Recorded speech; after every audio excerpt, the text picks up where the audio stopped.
तालुका जुन्नर, जिल्हा पुणे येथे जागतिक क्षयरोग दिन आज आपण आपल्या प्राथमिक आरोग्य केंद्र बेल्ले येथे साजरा करत आहोत।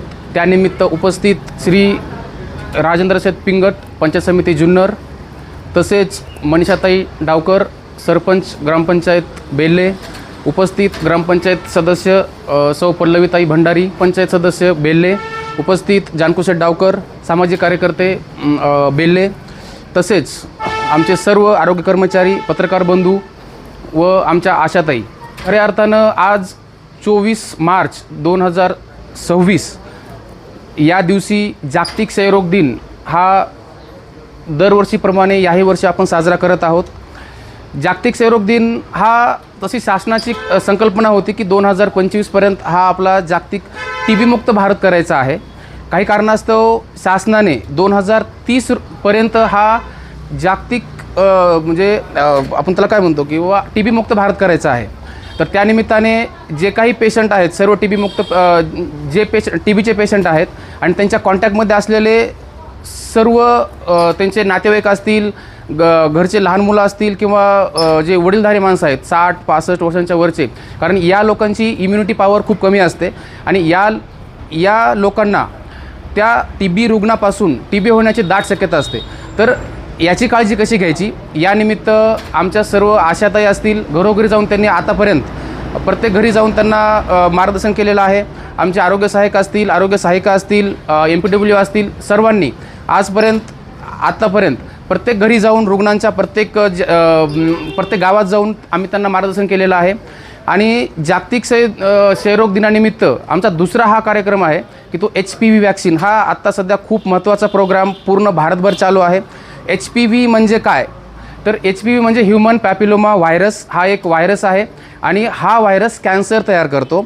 आणि हा कॅन्सर जो आपली सर्विक्स आहे, सर्विक्स म्हणजे आपण त्याला काय म्हणतो की गर्भाशयमुख, म्हणजे सर्विक्स हा जो युटेरस आणि वजायना यांना जो जोडणारा भाग असतो आपण त्याला म्हणतो सर्विक्स।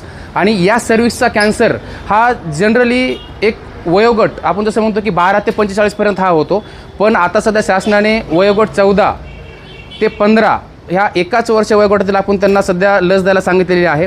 ही लस जशी आपण कोरोनाची लस घेतलेली आहे सर्वांनी, तर याचा कुठलाही साईड इफेक्ट नाही आहे, काहीच नाही आहे। फक्त एवढंच आहे की आपण लस दिल्यानंतर एक 10 ते 15 मिनिट आपल्याकडे थांबायचं आहे की जेणेकरून जर काही वाटलं तर आम्ही ते आमचं सर्व डॉक्टर टीम, सर्व आमच्या सिस्टर्स वगैरे सगळा स्टाफ इथं आमच्याकडे उपस्थित असणार आहे। आणि या लसीमुळे आता एका महिन्यापूर्वी एक चुकीचा व्हायरल झाला होता, मला वाटतं नगरच्या भागामध्ये, की ही लस बरोबर नाही आहे, याच्यामुळे काहीतरी साईड इफेक्ट होतात वगैरे वगैरे काहीतरी, पण असं काही नाही आहे। याच्यामुळे कुठलाही गर्भपात होत नाही, वंध्यत्व होत नाही किंवा जन्मदोष होत नाही काही। आणि याचा एक असा फायदा आहे की लाईफटाईम ही जर लस घेतली तर कॅन्सर हा होणार नाही।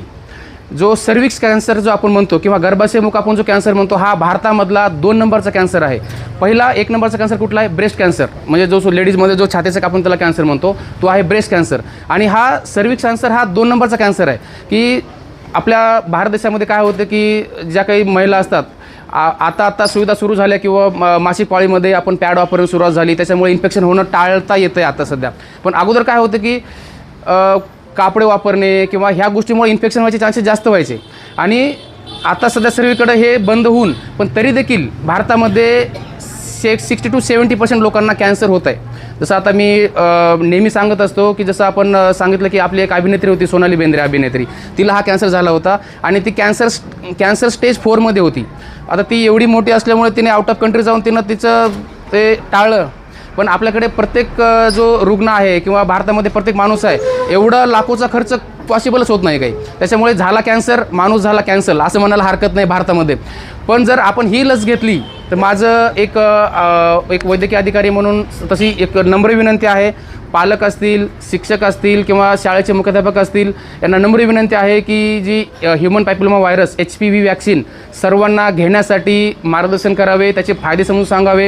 याचा कुठलाही, मी आताच थोड्या वेळापूर्वी सांगितलं, याच्यामध्ये कुठलाही गर्भपात होणार नाही, जन्मदोष होणार नाही किंवा वंदत्व होणार नाही. हे जे आपले जागतिक जसं WHO आहे आपले की वर्ल्ड हेल्थ ऑर्गनायझेशन, जागतिक आरोग्य संघटना, जेव्हा जागतिक आरोग्य संघटना म्हणजे ही फक्त भारतामध्ये नाही तर ही जगामध्ये चालते. आणि ह्या WHOचं असं म्हणणं आहे की त्यांचे जे काही शास्त्रज्ञ आहेत त्यांचं असं म्हणणं आहे की ह्याच्यामध्ये कुठलाही प्रकार साईड इफेक्ट नाही आहे. तर सर्वांनी ही लस घ्यावी ज्यांनी लस घेणार आहेत. आणि आपल्याकडे मी विशेषतः जसं म्हणजे आभार व्यक्त करेल की आमच्याकडे ह्या 5 विद्यार्थिनी आहेत आणि आज आपल्या प्राथमिक आरोग्य केंद्र बेल्ले येथे त्यांनी स्वतःहून पुढाकार घेऊन आपल्याकडे लस घेण्यासाठी स्वतःहून आल्यात. आणि त्यांच्यापेक्षा मी त्यांच्या आईवडिलांचं, आमच्या आशाताई आशिका आहेत, मी त्यांचं आभार व्यक्त करेल की त्यांनी आज कुठंतरी पहिल्यांदा आम्हाला द्या आणि आम्ही लोकांना सांगतो की बाबा ही लस एवढी सेफ आहे. यासाठी आले मी आमच्या प्राथमिक आरोग्य केंद्र बेल्ले यांच्या वतीनं मी त्यांचं आभार व्यक्त करतो. थँक्यू.